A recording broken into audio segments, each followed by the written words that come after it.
आपका रिपब्लिक भारत पर आपके साथ मैं हूं मीनाक्षी रजत। और सबसे पहले आपको ईडी से जुड़े हुए हेमंत सोरेन को लेकर के एक खबर बताते हैं, जहां हेमंत सोरेन से पूछताछ हो रही है।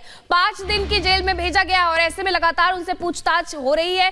सूत्र ये भी बता रहे हैं कि आमने सामने भी ये पूछताछ होने वाली है। आमने सामने पूछताछ जिस व्यक्ति से होने वाली है, कहीं ना कहीं हेमंत सोरेन घबराए हुए हैं, क्योंकि वो व्यक्ति जमीन घोटाले मामले में जुड़ा हुआ है, उसका मास्टरमाइंड बताया जा रहा है। तो ईडी सोरेन से सवाल जवाब कर रही है, सवालों से आपस सामना हो रहा है। जमीन घोटाले कैश को लेकर के यहाँ पूछताछ हो रही है।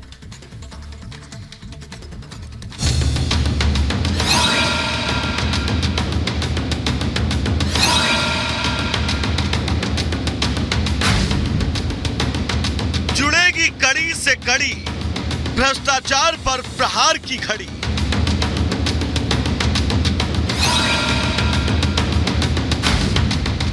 सोरेन का राजदार ईडी ने किया गिरफ्तार।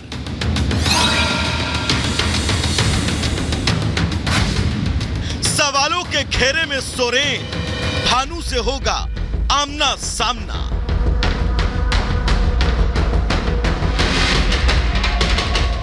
जमीन घोटाले मामले में झारखंड के पूर्व सीएम हेमंत सोरेन की मुश्किलें बढ़ती जा रही हैं।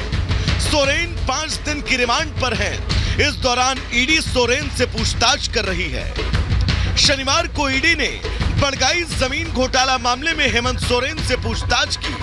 ईडी के अधिकारी दोपहर 2:30 बजे हेमंत सोरेन को लेकर रांची जोनल ऑफिस पहुंचे, जहां करीब 4 घंटे तक पूछताछ हुई।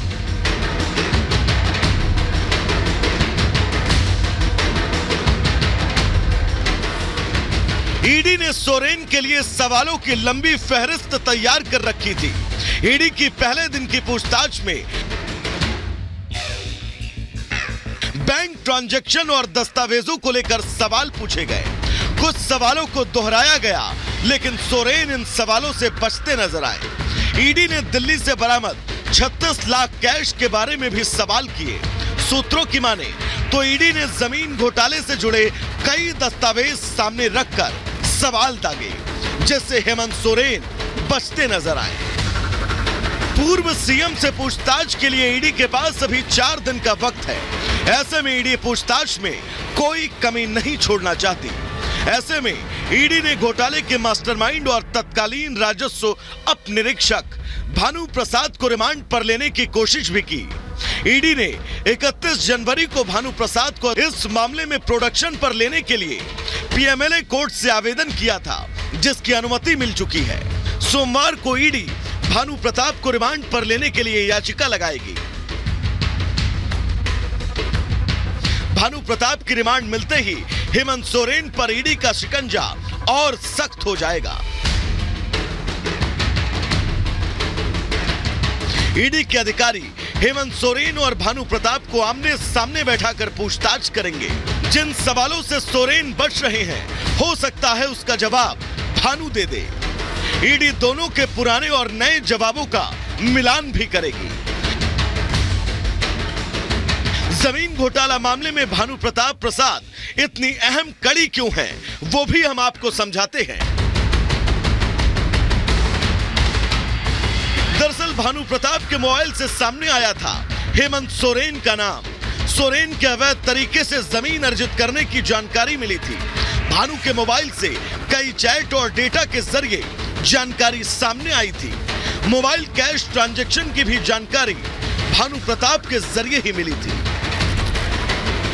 ईडी को उम्मीद है कि जमीन घोटाले के आरोपी और मास्टरमाइंड जब आमने सामने होंगे, तो केस को सुलझाने में काफी हद तक सफलता मिल सकती है।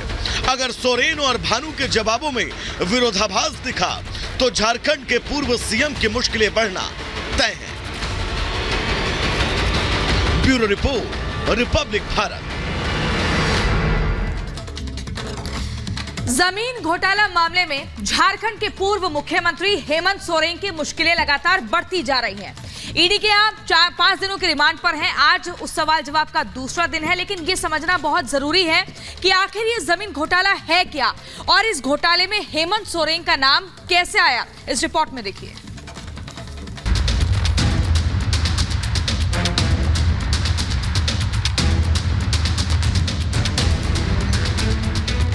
बोरियातू जमीन घोटाले मामले में ईडी की जांच तेज है।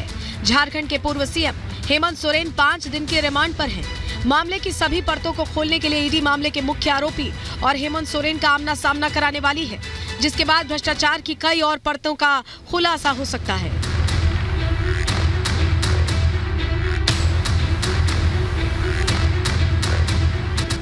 आखिर बोरियातू जमीन घोटाला क्या है और कैसे इस मामले में झारखंड के पूर्व सीएम फंस गए, ये जानने के लिए हमारे साथ बने रहिए। दरअसल कथित जमीन भ्रष्टाचार का खेल करीब 1.5 साल पहले शुरू हुआ। जून 2022 में बोरियातू थाने में रांची नगर निगम के टैक्स कलेक्टर दिलीप शर्मा ने एक एफआईआर दर्ज करवाई, जिसमें प्रदीप बागची नाम के शख्स को आरोपी बनाया गया। आरोप था कि प्रदीप ने फर्जी डॉक्यूमेंट से सेना की 8.46 एकड़ जमीन को अपने कब्जे में ले लिया। इस मामले में पहली गिरफ्तारी अप्रैल 2023 में हुई। 14 अप्रैल को ईडी ने प्रदीप बागची समेत 7 लोगों को गिरफ्तार किया। इन्हीं 7 लोगों में तत्कालीन revenue sub inspector Bhanu Pratap भी थे, जिन्हें इस भ्रष्टाचार का मास्टरमाइंड भी माना जा रहा है। ये पूरा इलाका 12 प्लॉट में बटा हुआ है और इसी 12 प्लॉट के 8.46 एकड़ को गलत तरीके से पूर्व सीएम हेमंत सोरेन के द्वारा हथियाया गया था, जिस मामले में लगातार ही ईडी की टीम उनसे पूछताछ करते हुए नजर आ रही है। आपको ये प्लॉट पहले मेरे विजय दिखा रहे हैं कि किस तरीके से इस प्लॉट की घेराबंदी की गई है। पूरी तरीके से बाउंड्री वॉल किया गया है और इस बाउंड्री वॉल के अंदर एक गार्ड रूम भी बनाया गया है। जमीन घोटाले मामले में भानु प्रताप बेहद अहम कड़ी माना जा रहा है।